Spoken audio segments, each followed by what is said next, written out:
What's good, everybody? This is your main man, KCFL, King Self for Life, Wrestle It Takes. Yes, I'm at the airport. Yes, I'm a few days late because I like to sit on it. Anytime when I review a pay-per-view now, I like to sit on it because a lot of people just come right after with their raw emotion. Me, I'm doing this especially now because of my scheduling and how I move and everything. I'm going to sit on things a few days afterwards, so you won't get a pay-per-view a day or two. It might be 3 days after. I'm sitting on it. That's just how I am now, especially with where I am concerning pro wrestling right now, because my excitement level is mixed. It's like it's not not high and it's not low. I'm in the middle, full gear. We always say it, every pay-per-view, the shows are just too dang long. I don't know why Tony Khan refuses to listen to us that tell him, Tony, you don't need everybody in their grandma's, grandpa, whatever. You don't need their tails on the show. I'm glad they don't show the pre-show. I'm so glad they don't.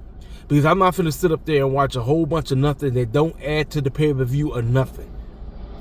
I'm like, it does not make a lick of sense. I'm like, TK, you got to stop this, bro. I know you're too nice. You're too nice, dog. You are too freaking nice. You're too nice, man. It don't make no sense, bro. You doing this foolishness on a regular basis is out of control. You're out of control, dog. All of them clowns that you had on they don't deserve to be on the show. Every show should not be booked like a freaking all in. Yes, you go in with your product, yes, but I'm telling you, it's just too much. And then when the stuff that be on the show shouldn't even be on the show. That's the messed up part. Altogether, it was 13 matches if you include the pre-show. I'm cutting half of that off. You cut half of that, you got 7 matches. I'm keeping just 7. But you had the nerve and then got the nerve to sit up and say this is one of the greatest shows ever. No. And then the unfortunate parts about all the blood we be getting. Listen, I love blood in pro wrestling. It's needed. But the problem is Tony he overindulges. Everybody should not.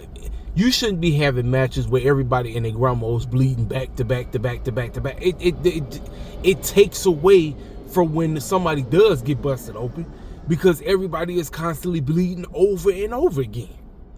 And I'm like, dog, I'm tired of this, man. I'm tired of walking away feeling puzzled and not in a good way after watching the AEW pay-per-view.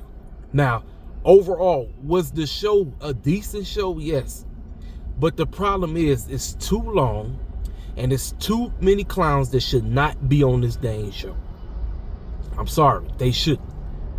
Like, as much as I love Ricochet, and like I said, I feel him and the Gates of Agony should have been the trios champions, but Tony Khan lazy over behind us creating another title, which we don't need.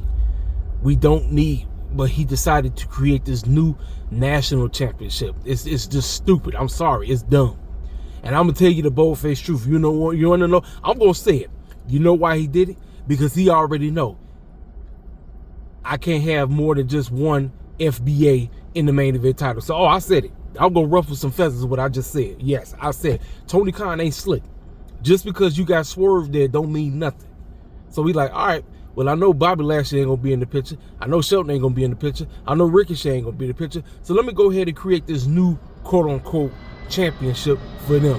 Because I already know I got my quote-unquote status quo, one black dude in the main event title scene, which is just, it's lazy. As lazy as possible. Listen, I'm going to say it. Because, hey, look, a lot of people really ain't been, they've been kind of quiet because Triple H been bull jabbing with us over in WWE land, so you really ain't hearing too much. But I'm going to tell you the bold-faced truth about Tony Khan, no silly self. He think he's slick. He not slick, ladies and gentlemen. He ain't slick. So I said it. So if I ruffle some feathers with what I just said, so be it. I don't give a dang. Anyway, we come in and they end the pre-show match, which was the trios titles for the CML titles or whatever. And you got Don Callis family going against Sin Cara squad. I might even call him by his new name.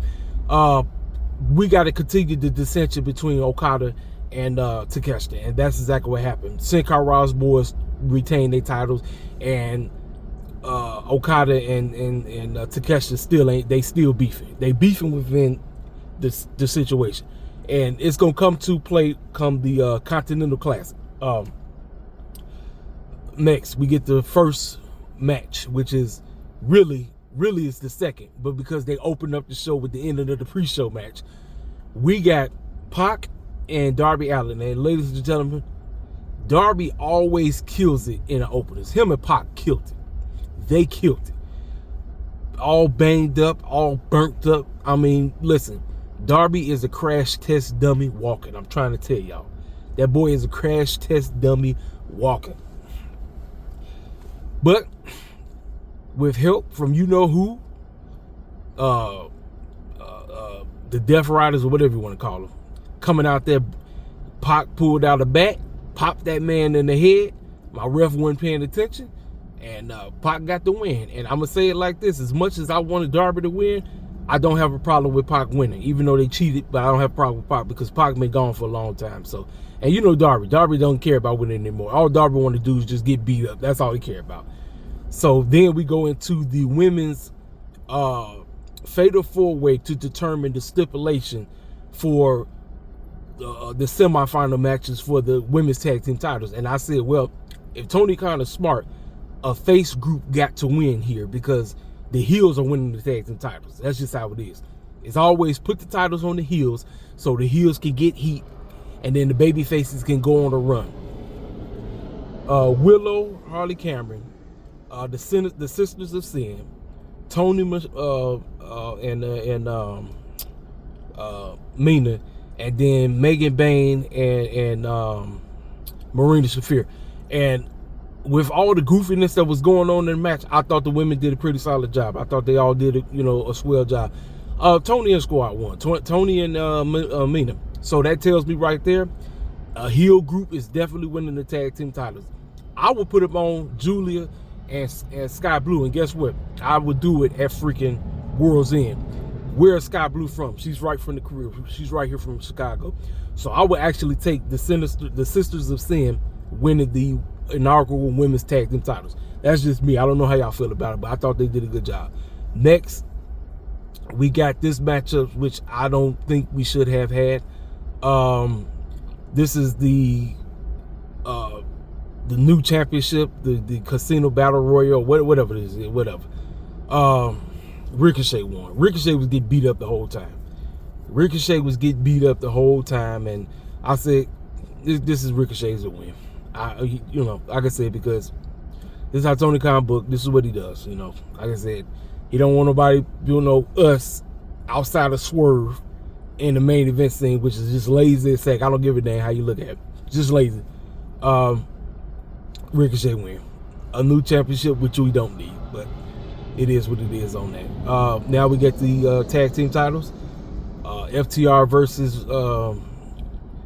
Brody King and Bandito. I thought this was a very good matchup. FTR, the rightful owners, got their tag team titles back. It's about dang time. That's all that mattered to me. Next, we got, I think it was Kyle O'Reilly. This shouldn't even been on the show. Kyle O'Reilly versus Moxley. Listen, all this was about who can believe the most and who can poke each other in the head with a fork. That was basically what the match is about. This should have been on. You could have said this for Dynamite, or you could say this for Collision. I'm sorry.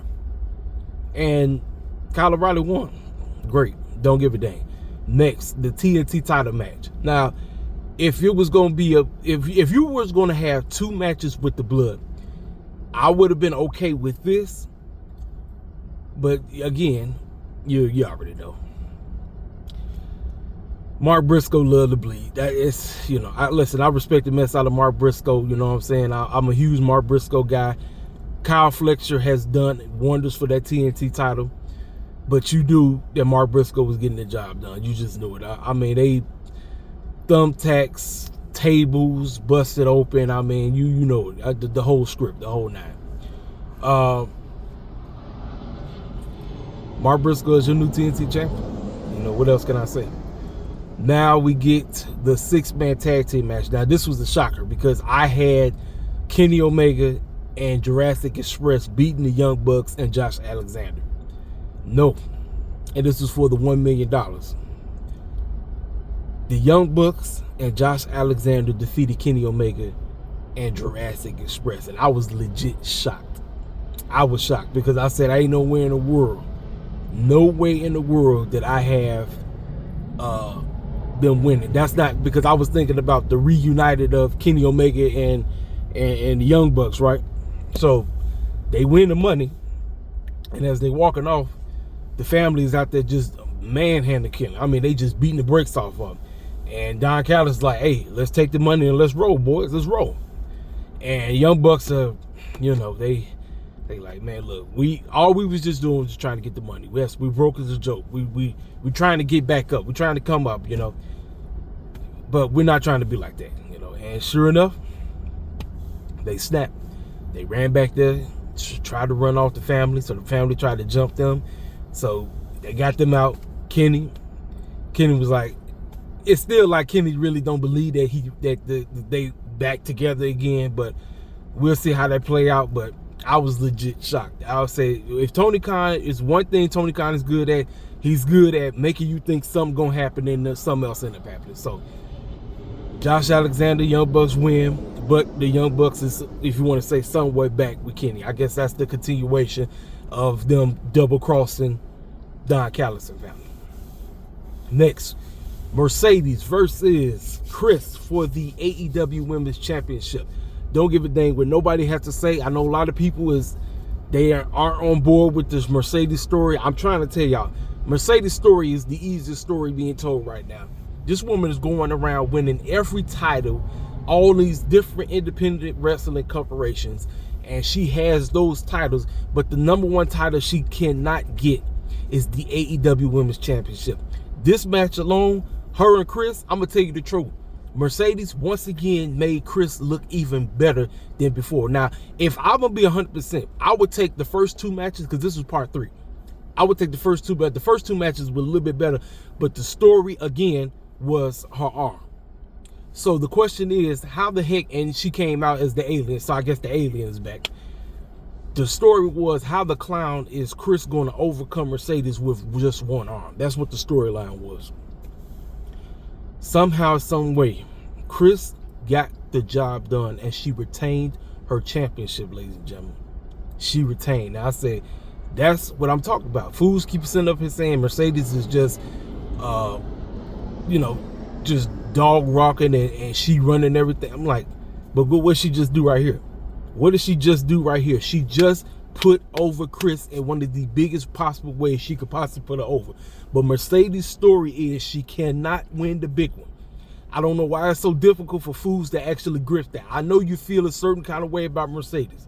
You want her back as Sasha. You want her back. Listen, Mercedes' story is being told. She can't win the big one. She won't win the big one until she lose all 13 or 4, whatever of these independent, plus the TBS title.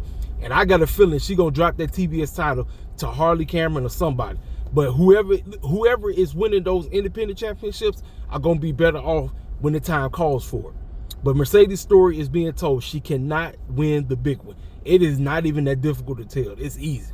Mercedes' story is one of the easiest. It might not be as pizzazz as a lot of people want it to be, but I've been seeing it. I'm like, oh, okay, I get it. Mercedes can't win the big one. This is her third time going up for the AEW Women's Championship, and she has failed. She has failed again, constantly just falling over and over again. And I'm cool with it. I ain't got a problem with it. I thought, like I said, was the match good? Yeah, it was decent. It was a solid matchup, but I would take the first two.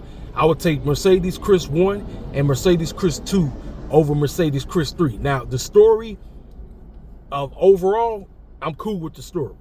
But I'm talking about as match, what they was doing in the match and everything, I'll take part 1 and part 2 over part 3. That's just me. But the rightful one, she retained the championship. Now, I want to give a big shout out to my man. Hey, shout out to my boy Ariel. Shout out to him, because my man straight told me. He said Samoa Joe is winning the championship. I told him, I said, I don't know, but you might be right. Let's talk about it. Steel cage match. This is Samoa Joe Hangman part 3 or part 4 or whatever. So, in there, Hangman doing what he got to do. Samoa Joe busted open. Like I said, everybody was bleeding. Like, again, if it was going to be 2 matches with the blood, 2, I would have took the TNT title match and in the main event. Then would have been the only 2 matches I would have tolerated the blood. But because we had blood from Moxley, blood from Kyle, blood from even, I think one of the ladies was bleeding.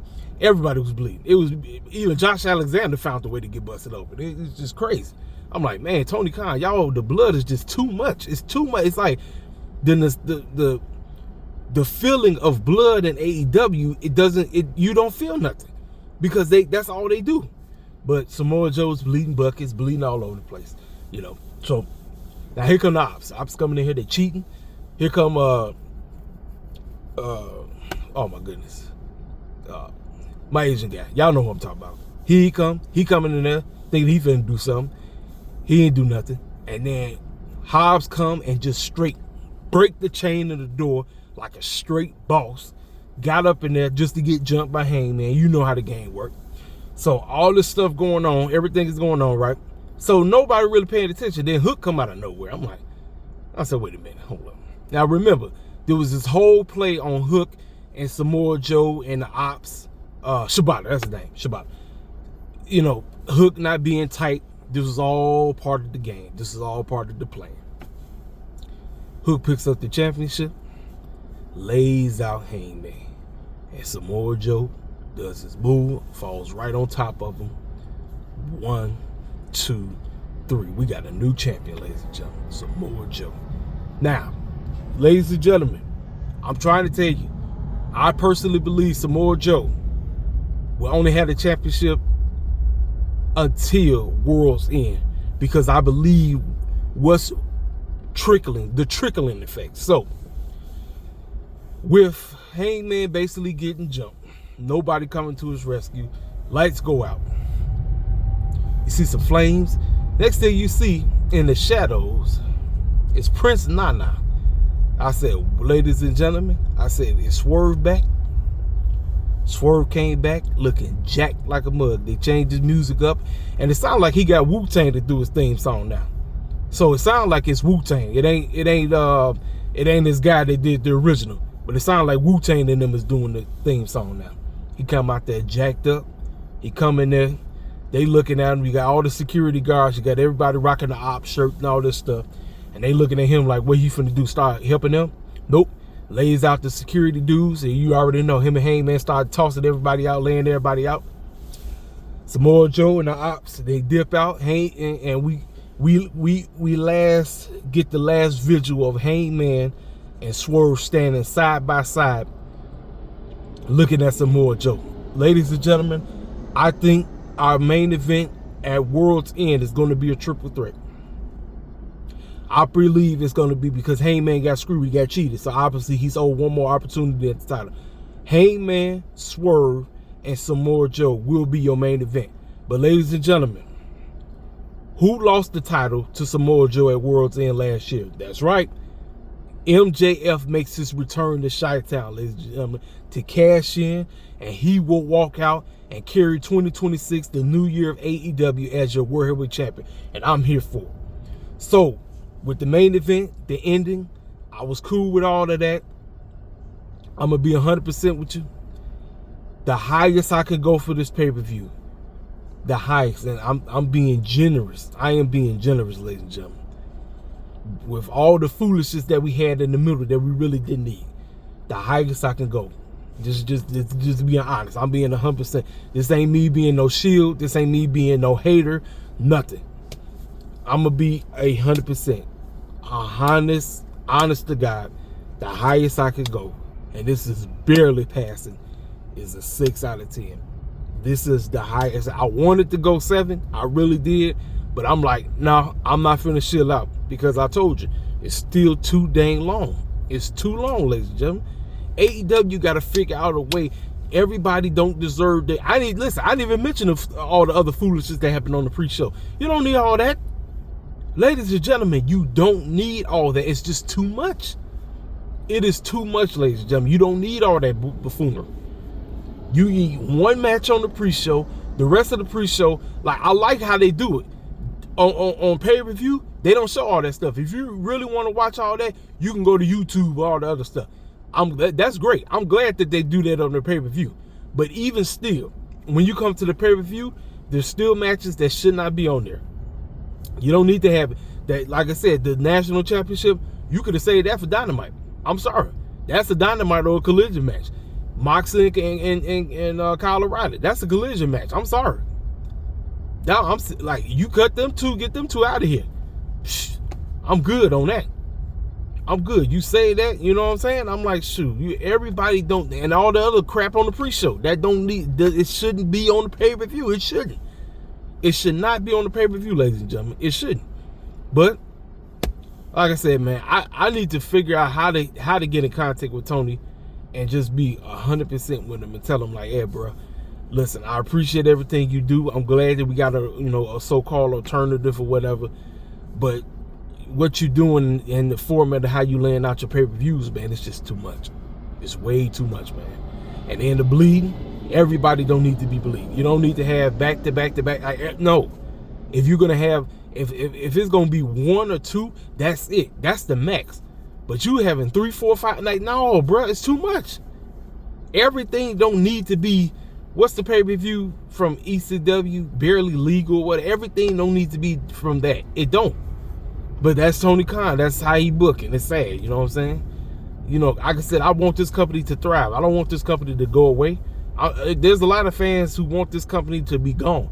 I'm like, if y'all want this company to be gone, you might as well just stop watching pro wrestling, period. Because whatever WWE and them is trying to do, it ain't working. And apparently some new clown finna show up at War Games. So it's either a female or it's either Jericho. It's one or two. It's either a female or Jericho. I didn't number it down. I don't know who. But apparently they said 4 days, so a clown is pulling up, ladies and gentlemen. A clown is pulling up at freaking War Games. I'm telling you, I seen the clip. I saw it online. A clown is pulling up. Don't know what clown it is. Don't know if it's female clown. Don't know if it's a male clown. But somebody pulling up. Based off of the little clip, that's basically the only reason the tour turned into War Games. It ain't got nothing to do with the show. Nothing. And it's who the clown is pulling up. That's it. That's the only reason to tune in. But, ladies and gentlemen, I ain't got nothing else to say. Like I said, I'm sitting up here waiting on the ride up here at the airport right now. So, it's my honest to God review, man. I'm 100% with y'all. Y'all know how I am. I'm 100%. You know, I thought it was a decent show, but Tony Khan got to learn to cut the dead weight. Everybody and grandma don't need to be bleeding. And then we good. You cut the dead weight. You get them garbage. All them pre-show matches, cut that crap. Cut it. Like I said, if you want to leave Okada in the match, fine. That would be the only one I'm keeping. And then I'm getting rid of the national title match, and I'm getting rid of the Moxley match. So you cut 6 matches, and you left with 7. You left with a total of 7. And more than likely, I probably would have gave this show I probably would have gave it an 8. If you cut 6 of those matches, you're left with 7. We good. We are good. Like, I'm telling you. But Tony Khan it's sad. Triple H don't know how to do more, and Tony don't know how to do less. That is the jacked up part about both of these goofs. It's sad. It's very sad. But anyway, man, this your main man, KCFL, King Self for Life Wrestling Takes. If you did bother to go out your way to watch the show, hit the comment section up. Let me know what y'all thought about the show. If you're new to the channel, feel free to subscribe. Make sure you hit that like button. And y'all already know, this your main man, KCFL, King Self for Life Wrestling Takes. I'll holler at y'all cats later. Holla at your boy.